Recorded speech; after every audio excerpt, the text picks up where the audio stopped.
आप सभी भाई-बहनों का आध्यात्मिक ऑक्सीजन की लघु ज्ञान संदेश कक्षा में एक बार फिर स्वागत है। आज की चर्चा में एक शब्द दृष्टि को लेकर करने जा रहे हैं। देखिए, ये सारा संसार एक दृश्यमान जगत है। देखिए ना, आप वीडियो में मेरी शक्ल सूरत देख रहे हो, पीछे कुछ पेड़-पौधों की स्थितियाँ हैं, गमलों की स्थितियाँ हैं। यानी कि जब आँख कहीं तो कुछ तो देखेगी। उन देखी गई स्थितियों का अभिप्राय क्या है कि आपकी दृष्टि जहाँ-जहाँ जाती है, उस दृष्टि के जाते ही के भीतर की जो एक स्थितियाँ हैं, नज़रिया कहो, दृष्टिकोण कहो, जैसे बच्चे देखिए वो जो गणित में ज्योमेट्री की स्थितियों में वो जो 60 डिग्री का कोण, 90 डिग्री का, तो ये कोण का अभिप्राय किस नज़रिए से आप स्थितियों को तोलते हो, समझते हो, उस पर विचार करते हो, फिर वैसे-वैसे ही आपका जुड़ना होता है।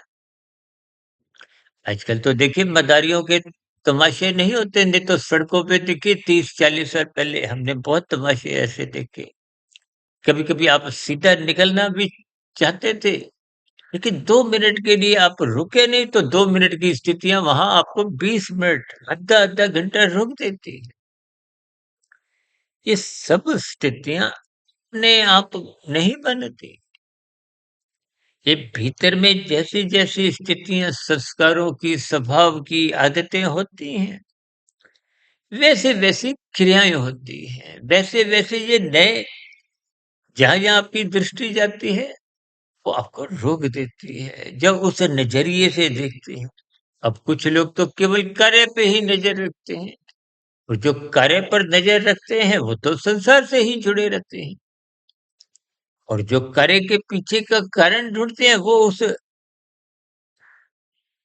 स्थिति में पीछे का एक दर्शन करते हैं। कहते हैं ना दर्शन शास्त्र, ये सभी स्थितियाँ बहुत ही गहरे तल पे समझ रही हैं। यानी कि जब आपकी एक दृष्टि एक भोग दृष्टि बन जाती है, तो आप भोक्ता बन जाते हो। यदि आपकी दृष्टि में कुछ दर्शन की स्थितियाँ उत्पन्न होती हैं, तो दृश्य देखने के बाद भी आप दर्शक नहीं बनते, भोक्ता नहीं बनते।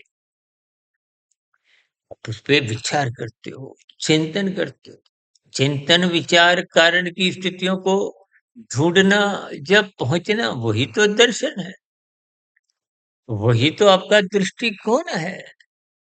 इन सभी स्थितियों पर आप भी चिंतन करें, क्योंकि शास्त्रों को स्वाध्याय करने पर यदि आपका भीतरी जो दृष्टिकोण है, नज़रिया है, उस संसार को यदि भोगने का ही बना हुआ है, तो फिर सत्संग करने का आपको में उतना लाभ मिल नहीं पाता। मात्र कुछ अल्पकालिक स्थितियाँ बनती हैं, आती-जाती रहती हैं।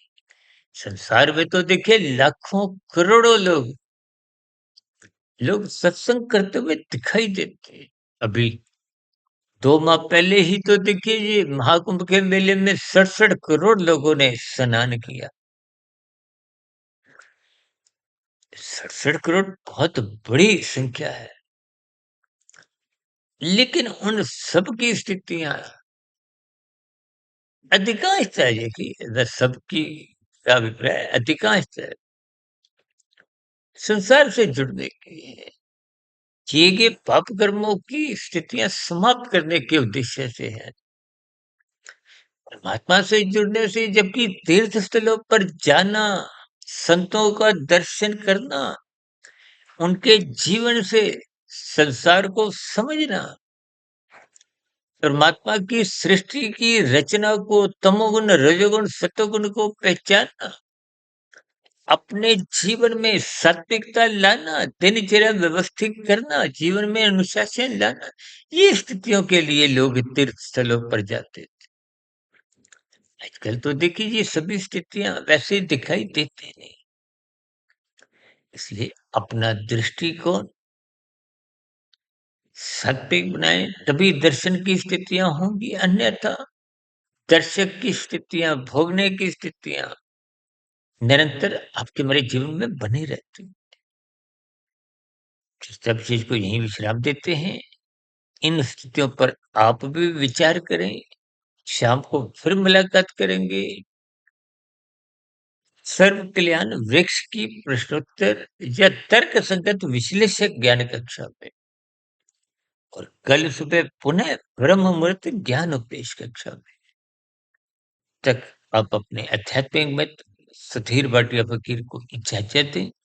वीडियो विशेष को ध्यानपूर्वक धैर्यपूर्वक सुनने के लिए आप सभी भाई बहनों का बहुत बहुत धन्यवाद।